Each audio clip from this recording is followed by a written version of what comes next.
Hello there, you're watching Al24 News live from our headquarters in Algiers. Coming up next.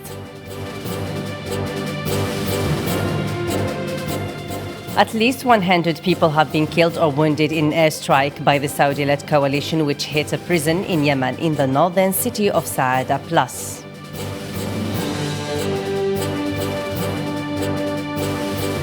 After escalating tension at the Russian-Ukrainian border, citizens of Ukraine have had their word on the issue. Some believe that it is only another page of the long dispute story with Russia, while others are optimistic that the Geneva talks will have a good impact on the issue.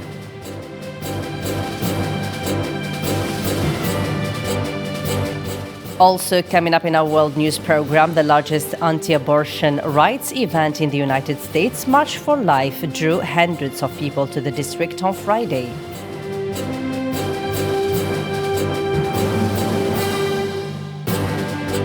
An international conference in the Lithuanian capital Vilnius brought together European Commission officials and interior ministers from a number of EU countries in an attempt to draw lessons from the latest migrant crisis on the EU's border with Belarus, which started last year.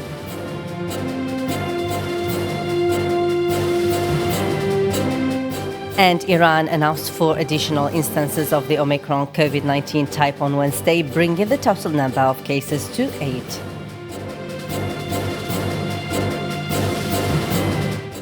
At least 100 people have been killed or wounded in airstrike by the Saudi-led coalition, which hit a prison in Yemen in the northern city of Saada.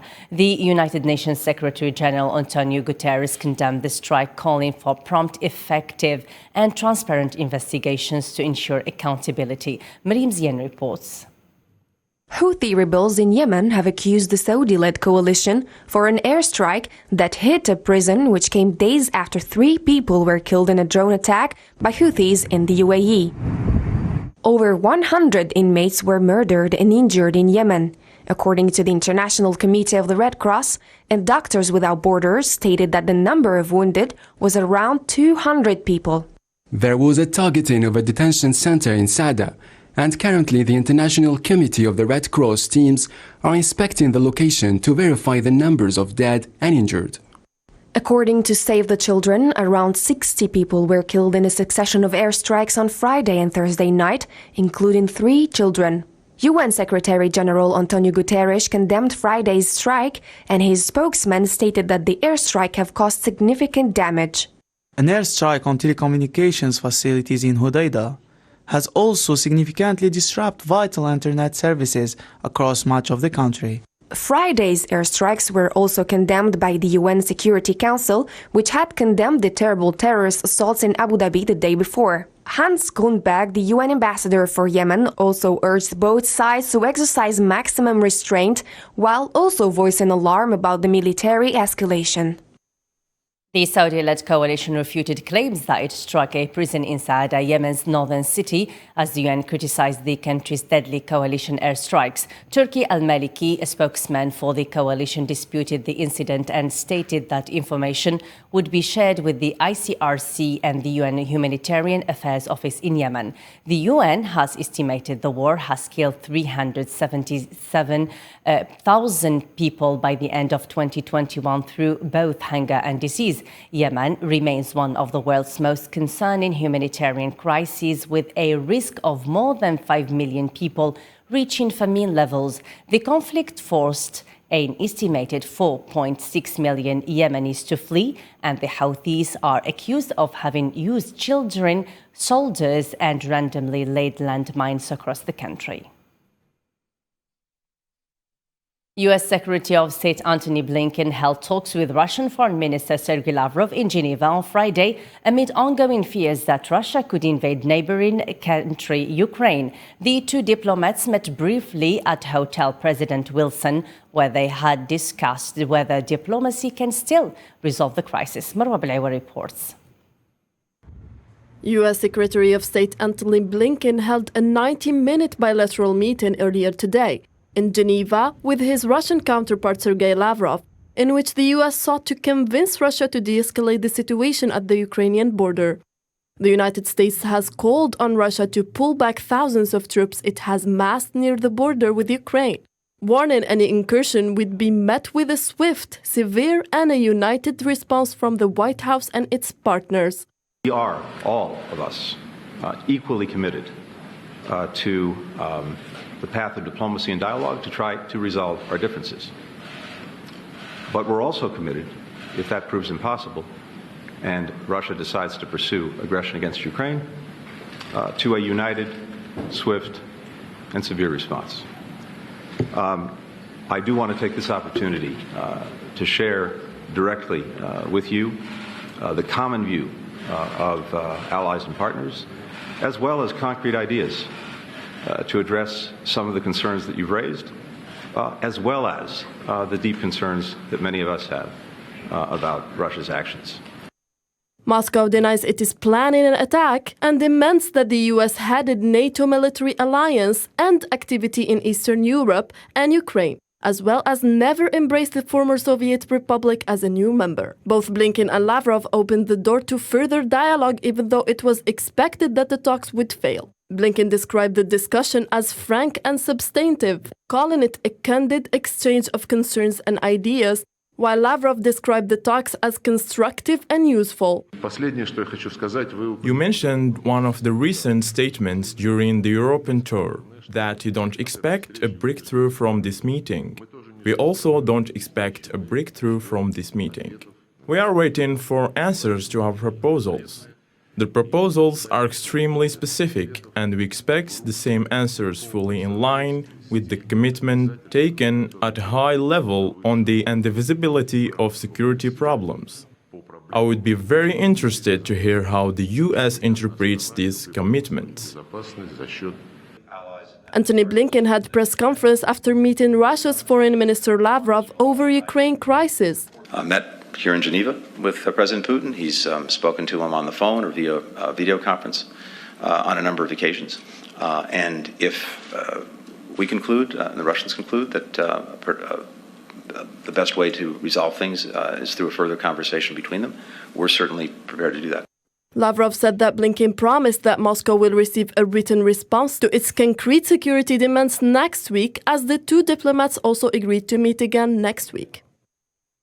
After the escalating tension at the Russian-Ukrainian border, citizens of Ukraine have had their word on the issue. Some believe that it is only another page of the long dispute story with Russia, while others are optimistic that the Geneva talks will have a good impact on the issue. More with Nabil Khazini.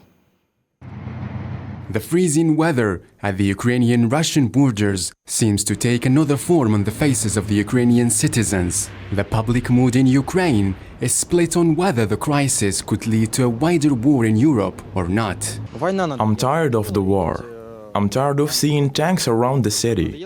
I'm tired of the curfew because I'm so young I want to go for a walk at night. But there is no such possibility.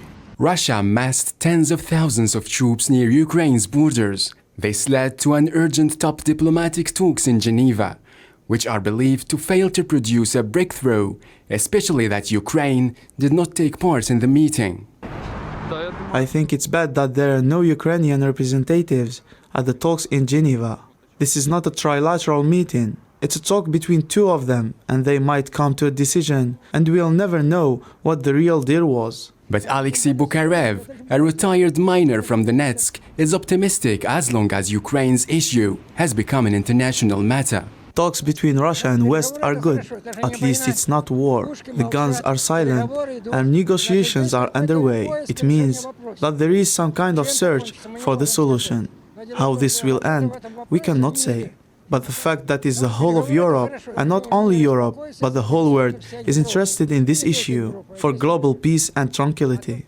A little bit far from Ukraine, in Brussels, the European Union believes that the possibility of a massive attack by Russia against Kiev is not the most probable scenario. The possibility of a massive attack against Ukraine is not the most probable scenario. Despite Russia's denial of any of its plans to invade Ukraine, an estimated 100,000 Russian troops have been deployed to its borders with Ukraine. The US and its allies have threatened new sanctions, But the two sides have agreed to wait more and give a room for further talks. To some news about COVID-19 now, Iran announced 4 additional instances of the Omicron COVID-19 type on Wednesday, bringing the total number of cases to 8. Iran's health ministry reported that country's deaths from the highly contagious Omicron coronavirus variant. Sofiane Kinturi reports.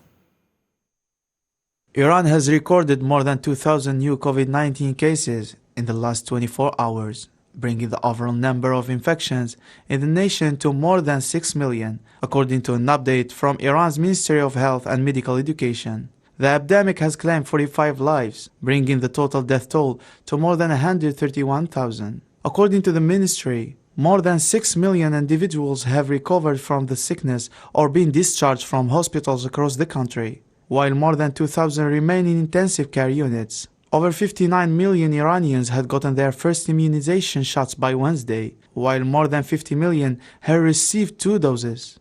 Meanwhile, over 4 million individuals have gotten their booster shots across the country.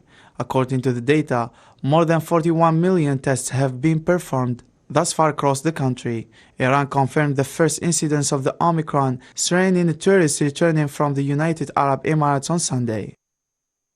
In reaction to the Chinese government's decision to halt some U.S. airline flights over COVID-19 concerns, the U.S. government has announced that it will suspend 44 China-bound flights from the U.S. by 4 Chinese carriers. According to the Department of Transportation, the suspensions will begin on January the 30th, with Xiamen Airlines scheduled Los Angeles to Xiamen route and will last until March the 29th. Anti-government protesters in Malawi have given President Lazarus Chakwera 10 days to address economic challenges Malawians are facing. The protesters led by Dban Kalindo marched for over 5 hours, carrying placards which indicated their concerns over the president's failure to implement campaign promises, deal with the current high cost of living and end corruption and nepotism. Nabil Khazini reports.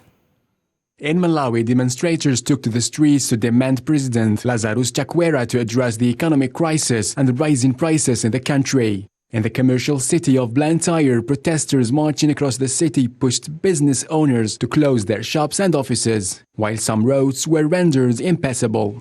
They want the president to address the economic challenges and to assist small businesses which are struggling due to the current economic situation, especially after the impact of the pandemic. No jobs, no business, especially this time during the COVID period. We've been hit hard. So we are telling government to reduce some of the basic needs, the basic commodities like sugar, cooking oil, matches, soap. President Lazarus Chakwera has been in office since June 2020. During his campaign, he promised to reduce presidential powers and face questions in parliament as part of efforts to end years of misgovernance in his country. He also promised to create 1 million jobs. President Lazarus McCarthy Chakwera is doing all he can to make sure that the Malawi economy is getting to where it's supposed to be. So it is not right to say that someone is mismanaging. I mean, what's the benefit for someone mismanaging an economy? The economy in Malawi is heavily dependent on agriculture, employing nearly 80% of the population. But despite making significant economic and structural reforms to sustain economic growth, Malawi remains one of the poorest countries in the world. The country's economy faced considerable disruptions, mainly during the pandemic. The U.S. anti-annual abortion protest felt more like a victory celebration, with the speaker after speaker expressing increased confidence that their long-awaited goal was finally within grasp. Miriam Ziano reports. Thousands of anti-abortion rights activists in the United States have assembled in Washington, D.C. for an annual demonstration as women's rights advocates worry that the Supreme Court of the United States would revoke the right to abortion in the nation. Protesters gathered on Friday for the annual March for Life as the conservative-dominated U.S. Supreme Court expressed an openness to overturning Roe v. Wade, the historic 1973 verdict that established the constitutional right to abortion. Support life. I believe that we need to end abortion in America. I believe that life starts at conception, and I'm very much looking forward to the Supreme Court case that's happening with the state of Mississippi, and hopefully we'll see Roe versus Wade overturned.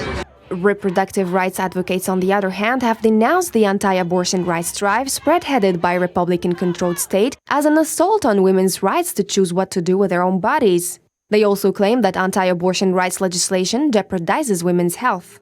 On Friday, White House spokesperson Jen Psaki stated that the Biden administration will work to defend reproductive rights. Marks the 49th anniversary of the Supreme Court's landmark ruling in Roe v. Wade. Reproductive health care has been under extreme and relentless assault ever since, especially in recent months. It has been nearly 150 days since women in Texas have been denied these constitutional rights. We're deeply committed to making sure everyone has access to care, and we will defend it with every tool we have. That includes continuing to work with Congress to pass the Women's Health Protection Act and codify this fundamental right into law. In the meantime, Senator John Kennedy said on his Twitter account that Americans are fighting to give a voice to the voiceless. Are all fighting to give a voice to the voiceless. What's more American than that? Most Americans, according to the public opinion polls, believe abortion should be allowed in all or most circumstances. However, a segment of the population, notably on the religious right, has never embraced the Roe v. Wade decision and has battled tirelessly to overturn it. Myanmar court sentenced two prominent political activists to death for their alleged involvement in terrorist activities. Both have been detained since their arrest and have not been able to comment on the allegations, nor has a lawyer appeared to comment on their behalf. TotalEnergies and Chevron, two of the world's largest energy companies, announced Friday they would be leaving Myanmar due to the worsening human rights situation. Other companies have also taken the same step. British American Tobacco re-entered the country in 2013 after being forced to leave in 2003. Now it is leaving amid economic turmoil caused by the coup. Telenor Group can no longer continue to operate in Myanmar despite efforts to remain in the country. Telenor Group agreed to sell a remaining 51% stake in a mobile financial services provider in Myanmar. Toyota Motor has decided to postpone the opening of its new plant in Myanmar amid heightened political uncertainty following the 1st February coup. An international conference in the Lithuanian capital Vilnius brought together European Commission officials and interior ministers from a number of EU countries in an attempt to draw lessons from the latest migrant crisis on the EU's border with Belarus, which started last year. Ministers from European Union nations under pressure from unauthorized migration are asking for more action to strengthen and protect the bloc's external borders, as well as for regulations to return migrants to their homelands. The reality shows that without physical barrier, it is impossible to protect ourselves, our citizens, our national security and security of EU.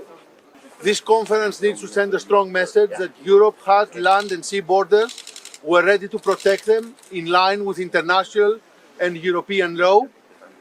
Migration should take place through legal means, not through illegal entries and through smuggling networks. We must also mobilize our forces, not only to secure the external border, but also to fight disinformation attacks. Our firm position, which is reflected in the joint statement signed by 16 member states of the European Union, the majority of member states, the one that we adopted today, is that border protection is critical for tackling the European migration crisis in order for the European asylum system to properly function. A New Zealand Navy ship delivered life-saving water supplies to Tonga's main island as other countries struggled with the logistics of delivering aid to one of the world's most remote communities. Sofiane Kinturi reports. The Aotearoa docked in the capital 6 days after the South Pacific archipelago was devastated by a volcanic eruption and a tsunami that deposited a blanket of ash and polluted its water sources. According to New Zealand's High Commission, the ship carrying 250,000 litres of water and desalination equipment capable of producing 70,000 litres more per day. The Commission announced that trucks have begun collecting and delivering water supplies from Aotearoa. On Thursday, the first flights from Australia and New Zealand arrived with water, shelter, communication equipment and generators. A positive COVID-19 case on board forced an Australian flight to return to base on Thursday, while technical issues delayed one of two Japanese C-130 transporters carrying 5,000 litres of drinking water on Friday, according to Japan's self-defense forces. At least 6 people were killed and 15 injured today, Saturday, in Mumbai, India's financial and entertainment capital, in a massive fire in a 19-story building. The fire was caused by a short circuit in the air conditioner of one of the apartments. The fire broke out on the 15th floor, and soon a large column of black smoke enveloped the building. The Japanese capital, Tokyo, recorded the highest number of daily infections with the emerging coronavirus for the fourth consecutive day, while Japan exceeded the 50,000 cases as the rapid spread of the mutated Omicron continued. Tokyo detected more than 11,000 infections a day after reimposing restrictions on travel and commercial activity that will continue until February the 13th. The U.S. mission delegation to Algeria, along with Algerian representatives in the agricultural and business sectors, have been to different Algerian provinces for exploring more about Algerian production in the field of agriculture. Our special journalist, Sid Islam, has covered the whole event and followed these activities. Touring different provinces in Algeria, the first station for the American mission has started from Oran by visiting various areas, such as tangerine grounds, dairy cow farms, and different types of nuts fields. We're happy as the first day we just arrived here. Most of course, the delegation came all the way from the U.S., some of them from California, some from Utah. And happy to be here, and came to Algiers first, and then we just landed here in Oran. I think this is a large delegation that definitely coming here to do business in Algeria.